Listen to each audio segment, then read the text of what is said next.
My studio key card stopped working after midnight, and I knew it wasn't the system. It worked all semester. It failed the night I stayed late to finish prints. I've been ripping through paper, tossing bad exposures, washing my hands, going again because I needed something on the rack that didn't look like fucking trash. I swiped again. Red light. I swiped slower like that mattered. Red again.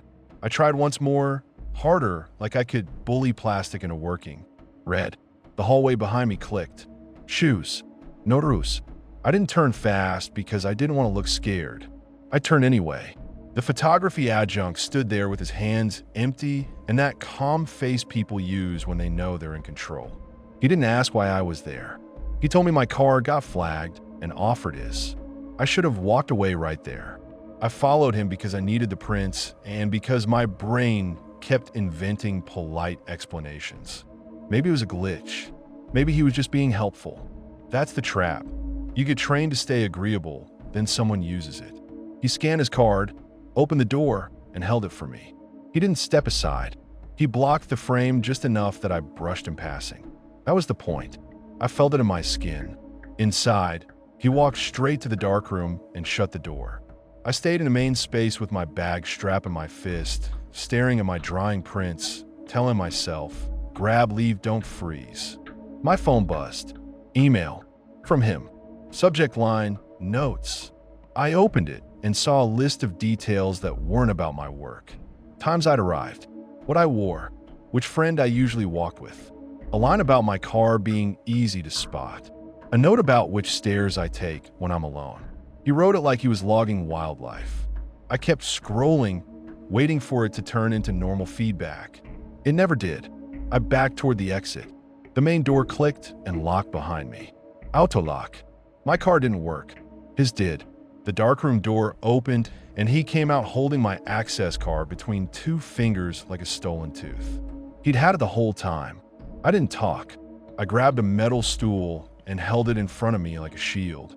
He stepped closer anyway and tried to keep his voice low, like he wanted it to sound reasonable. He talked about concern and safety like he wasn't the danger. He said my name like it belonged to him. I told him to open the door. He didn't. He made a small gesture with my card, slow, deliberate. He reached for my wrist. I swung the stool sideways and caught his forearm. Metal on bone. He cursed, more shocked than hurt. Then he lunged and shoved me into the print rack. The rack rattled. Wet prints slapped together and smeared. My shoulder hit hard and lit up with pain. He crowded in, trying to pin me without leaving obvious marks. His hand went for my wrist again, then my bag strap, yanking me toward him. I kicked his shin and drove my shoulder into his chest. He stumbled. I swung the stool again, and his calm face cracked. He surged forward like he decided he was done pretending. I backed up, stool up, heart pounding. The stool clipped the table and jarred my wrists. He saw it and lunged. I ran for the fire exit. He grabbed my sleeve and missed, but his fingers tore fabric. I hit the bar and the alarm screamed. Lights strobed. The whole building got loud, exactly what he didn't want. He chased 2 steps, then stopped. He didn't want witnesses. He wanted quiet. I hit the stairwell, took them 3 at a time, and didn't stop until I hit the street. I called campus security, and my voice came out cracked and furious. They told me to stay calm, like I hadn't just been fucking trapped. A guard finally showed up and acted annoyed about the alarm. He asked if I set it off by mistake. He asked why I was in the building after hours. I told him to look at the email. I shoved my phone at him and made him scroll. His face tightened, not with sympathy with oh shit. They searched the building and didn't find him. Of course they didn't. The guard came back and said he didn't see anyone, like that closed the file. I said the adjunct's name out loud. The guard's eyes flicked like the name meant something. Then he said it was complicated because faculty have access. Next morning, the department chair acted careful and soft, like I'd spilled a drink. Campus security asked if I was sure it wasn't a misunderstanding. They asked if I'd misread his intentions.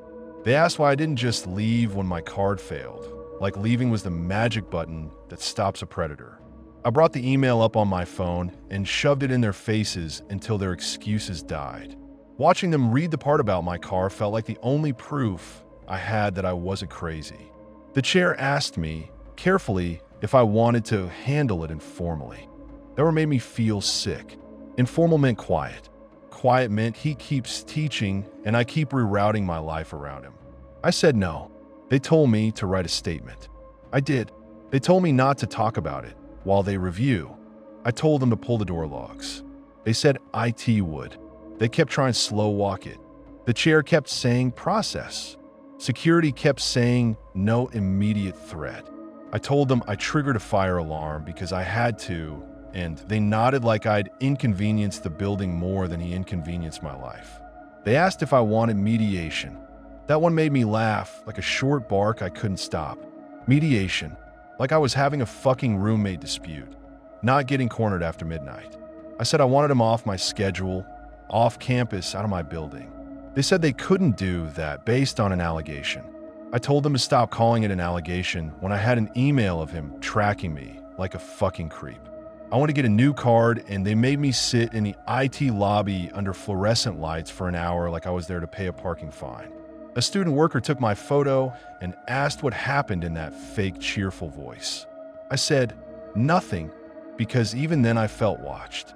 They gave me a temporary card that only opened some doors. The studio wasn't one of them. I asked why. The guy behind the counter said policy after hours and wouldn't look me in the eye. When I asked to get my remaining prints, security said I could go in with an escort. The escort showed up late and kept checking his phone.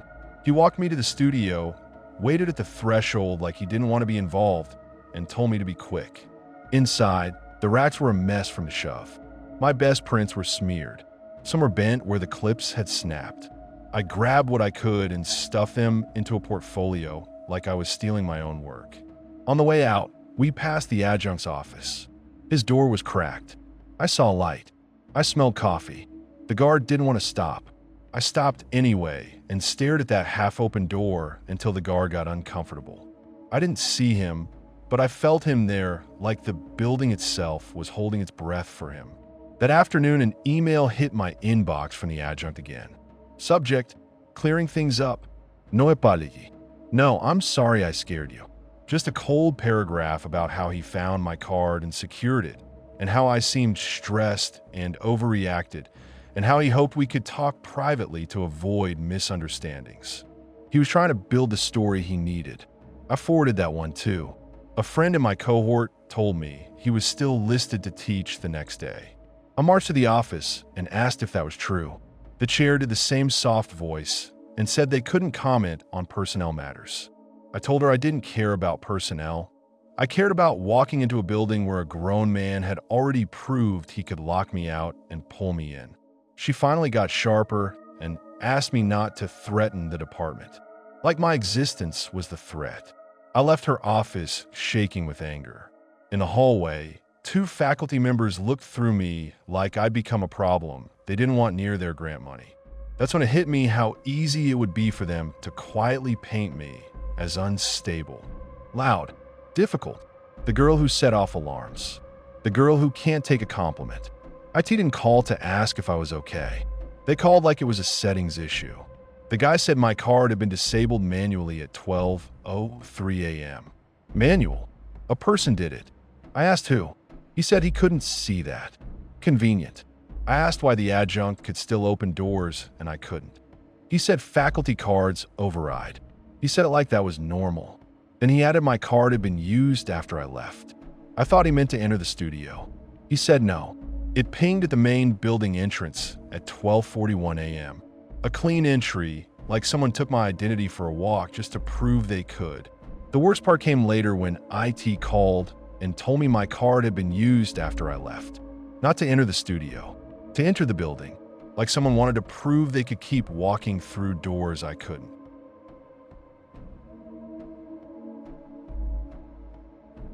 The foreclosed house looked normal from the street. Fresh paint, cute porch. The inside smelled like wet drywall and cheap lemon cleaner covering something older. I wasn't there to play detective. I was there to clean it, take the after photos, collect my check, and get out. My boss had me on a timer because the client, always a realtor, never a person, wanted it show ready by 4. I parked half on the curb, grabbed my bags, punched the lockbox code, and shouldered the front door open when the lock stuck. I worked fast. Trash bags, vacuum, wipe down counters. No thinking, just muscle. That's how you survive these places. Don't imagine the people. Don't read the leftovers. I still saw enough. Picture outlines on the walls. A kid's sticker half peeled off a baseboard. A bathroom drawer with a cracked toothbrush and a bottle of pills someone didn't bother to take. The house felt too quiet, like it was listening. In the hallway, the basement door sat shut and tight.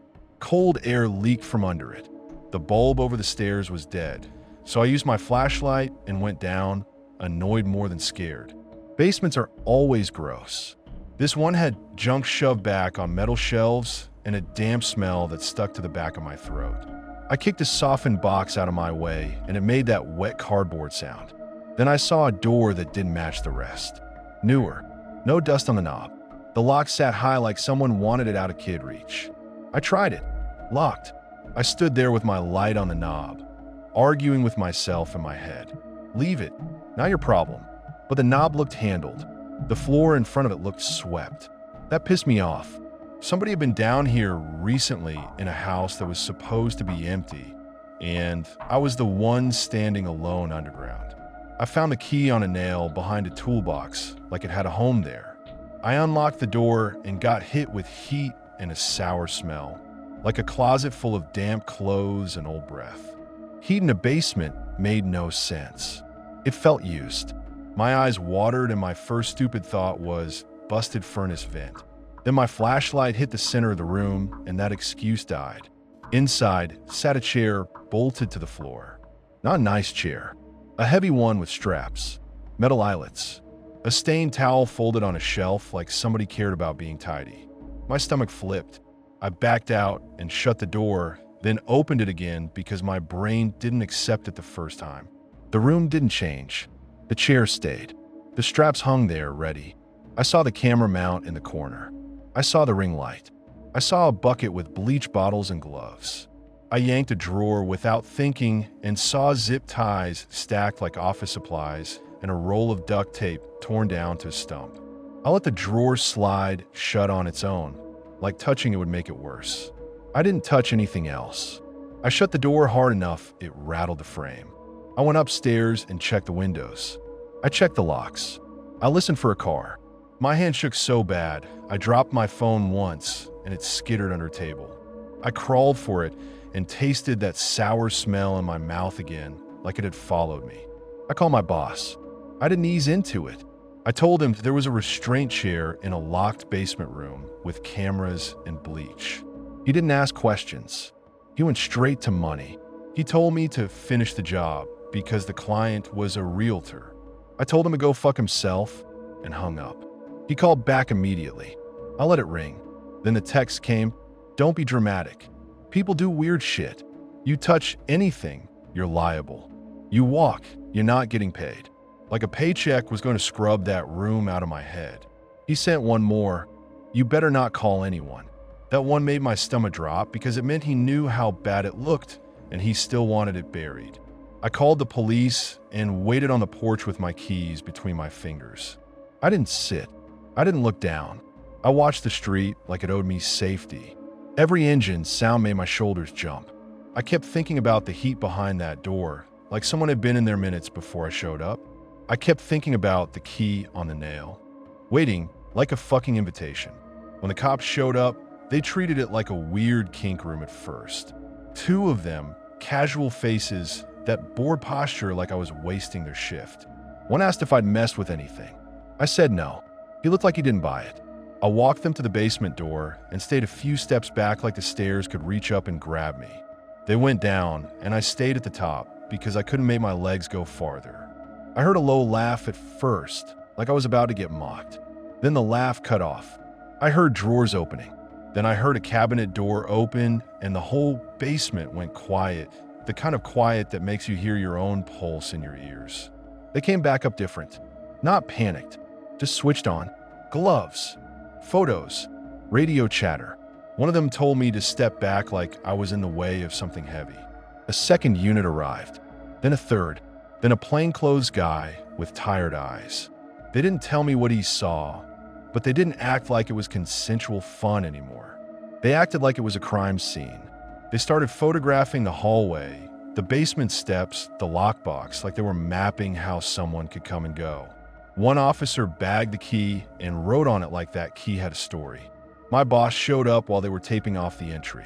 He stormed onto the porch like he owned the place, chewing me out under his breath, calling me a problem, saying I was going to cost everyone work. He tried to push past an officer and got stopped. He started barking about realtors and contracts. An officer told him to back up. He didn't. They threatened to cuff him. He finally shut his mouth and glared at me like I'd built the room myself. My boss tried to corner me on the porch while the uniforms were busy. He said I was going to get us sued and lose the realtor. I told him I didn't give a fuck about his realtor. He grabbed my sleeve. I jerked away. A cop noticed and stepped between us. My boss shut up fast and put on a fake smile. The plainclothes guy took my statement like he was building a timeline brick by brick. Where I parked, which door I used, exactly where the key was, exactly what I saw. I kept repeating the same dumb details. No dust on the knob, towels folded, heat in the room, because it was all my brain could hold without fully picturing what the room was for. He asked if I'd noticed anyone watching the house. I said I didn't think so, and even as I said it, I felt that itchy sense of eyes. Later, the plainclothes guy asked if I'd noticed a neighbor watching. I pointed across the street at a man standing behind his curtain with a phone up to the glass. The cops walked over. The man yanked the curtain shut. A minute later, he ran out the back. They caught him 2 yards into the yard like he'd practiced running, just not running from cops. His phone fell and lit up in the grass. One officer bagged it like it was poison.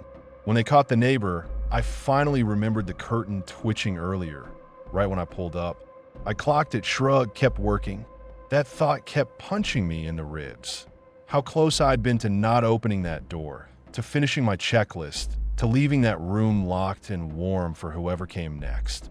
The neighbor's face flashed once as they dragged him back toward the front, and he didn't look surprised. He looked annoyed, like we'd interrupted his schedule. They kept me there longer after that, like the neighbor's sprint made me part of it. Another officer asked if I knew him, if I'd ever seen him before, if I'd been inside his house. I said no until my voice went flat. They asked if anyone had threatened me lately, if I'd gotten weird calls, if I'd ever cleaned that address before. I hadn't. It was just another work order until it wasn't. They finally let me leave when it got dark, and the house still looked normal from the street. Fresh paint, cute porch, police tape fluttering like decoration. I drove home with my windows down, even though it was cold, because I swore that sour smell was trapped in my clothes. I didn't stop anywhere. I didn't answer my boss's calls. At home, I stripped in the hallway and shoved my clothes into a trash bag like they were contaminated. I checked my own basement door twice, then locked it, then stood there listening like I expected a knock from inside my walls.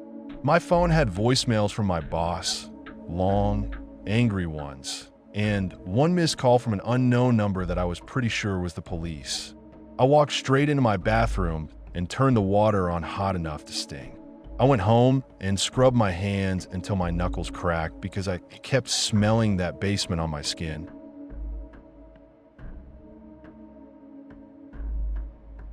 I didn't start with violence. I started with control. I joined local groups online that looked harmless. Lost pets, community swaps, roommate searches, free stuff, porch pickup. People posted their lives like flyers, and I collected patterns. I learned which streets showed up again and again, which buildings had bad locks, which women wrote porch pickup only like a prayer. I picked women who lived alone because I liked the leverage. I'd offer a free item, then I'd push for porch pickup, then I'd ask for a quick photo so I know it's you, then I'd save it. I'd act friendly. I'd act safe. I'd build a little file. I told myself it was just curiosity. I told myself it was a game. I kept a spreadsheet. Address, car, work hours if they mentioned them, dog name if they had one, gate code if they slipped it. I added notes when they argued in comments or got snippy with strangers. I liked the ones who got defensive fast because that meant I could steer them. If a woman refused a photo, I'd act offended and make it about my safety, like I was the one taking a risk.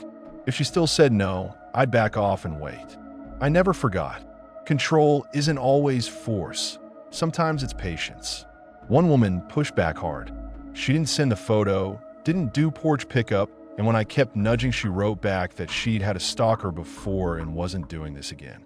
That line should have made me stop. Instead, it pissed me the fuck off. I typed this long, righteous paragraph about how she was accusing me, how I was just trying to avoid scammers, how she was being unfair. I hit send, then immediately felt that rush. I'd force her to spend energy on me.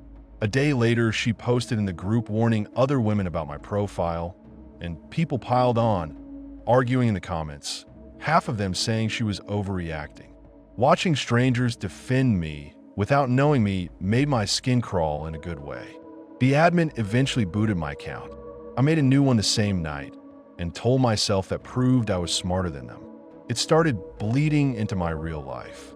I'd be at work, someone would ask a normal question, and I'd hear it like a challenge.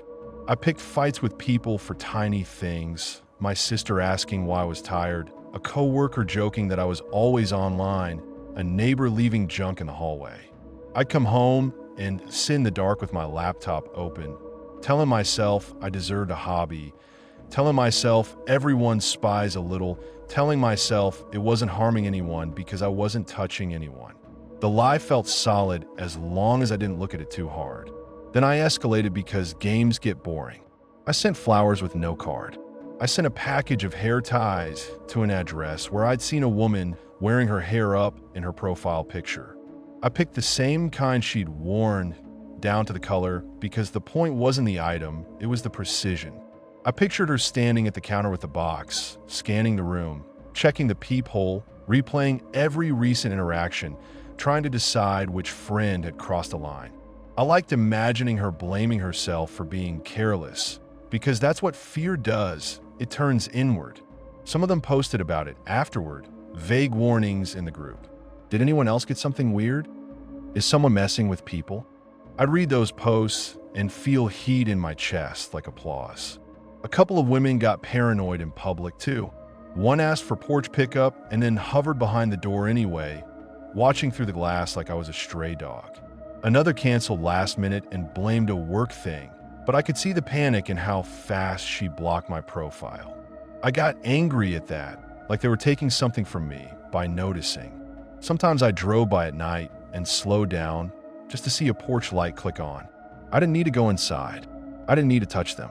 I just needed to pull the strings and watch them jump. I'd park down the street, sit for a minute, then roll past again like I was lost. A curtain would twitch. A TV would go dark.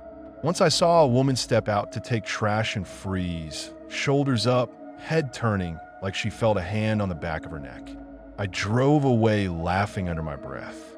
Then I went home and stood in my own kitchen with the lights off, listening to my building settle, pretending I wasn't the same kind of scared. The first time I realized I'd gone too far was when one woman put a chair under her door handle. I saw through her window when I walked past. My stomach didn't drop with guilt. It warmed up. I felt proud like I'd left a mark. That chair wasn't for burglars. It was for me, for the idea of me. I stood there too long. Then I caught myself and kept walking like a normal guy, like I wasn't the reason she'd turned her home into a barricade. After that, I stopped sleeping well. Not because I felt bad, because I started looking over my shoulder like everyone else. I started checking my own locks twice. I started flinching when my phone rang. I started reading random footsteps in the stairwell like a threat. I hated that feeling, and instead of quitting, I tried to crush it with more control. More accounts, more saved screenshots, more notes. I told myself I was being careful, but careful people don't need a spreadsheet to feel powerful. I started imagining cameras on every porch. I started noticing the same car behind me twice and convincing myself it was the same cop. I'd rehearse explanations in my head while I showered, while I brushed my teeth, while I stood at a red light. I even cleaned my apartment like that would scrub the feeling off, like a tidy counter could cancel out what I'd been doing. Then I got sloppy. I reused a burner number because I was tired and pissed and didn't feel like starting over. I logged into the wrong account on the wrong Wi-Fi, half asleep, and didn't notice until the page loaded. I sent a message with a detail I could only know if I'd been there in person. It was something stupid and specific, something you only see standing in a hallway. And the second I hit send, my mouth went dry. I tried to walk it back, act casual, pretend it was a guess. The lie didn't land. You can feel it when a lie doesn't land, like the air goes thin. I spent the next few days in this ugly loop. Panic, then denial, then anger. I'd delete things and then feel naked and restore them. I'd swear I was done and then open the group again like an addict. I'd stare at my own front door, imagine someone staring back from the other side. I started snapping at strangers in grocery aisles like I was daring someone to call me out. Nobody did. That almost made it worse. A week later, I opened my front door and found a detective and a uniformed cop standing there. They didn't yell. They didn't threaten. They held papers and watched my face like they already knew what it would do. The detective spoke calm, like he was ordering coffee. The uniform kept his eyes on my hands. I tried to act offended. I tried to act confused.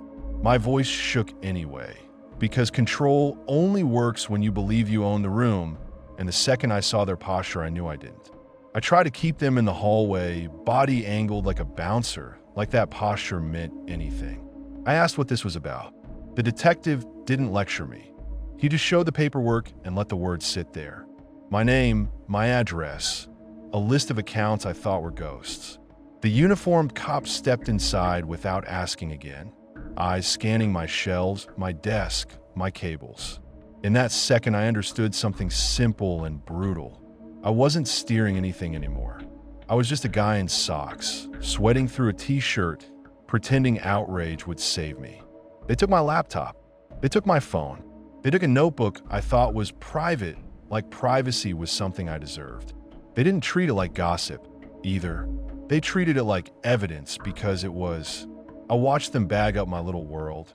Every screenshot, every note, every fake-friendly message. And I wanted to scream that I never touched anyone, that I never broke in, that I never hurt anybody. But even thinking that felt fucking pathetic because I knew exactly what I'd done. I turned their homes into places they couldn't relax in. When they left, my apartment felt smaller. Not haunted, exposed. I sat on my couch and stared at the wall where I used to feel safe, and my head kept trying to negotiate with reality. Maybe they didn't find everything. Maybe it won't stick. Maybe I can explain it away. Then another thought would cut in. Maybe they already talked to the women. Maybe they already heard the fear in their voices. Maybe they already know how long I kept it going. I felt cornered, and disgusting as it is, part of me still wanted a claw for control, even with nothing left to hold. I could hear my neighbor's TV through the wall, some stupid laugh track, and it made me want to punch something. I kept thinking about that chair under her handle and how I'd turned fear into my entertainment. Now the fear had a return address. That's the part that still disgusts me. I didn't need a mask. I already had one.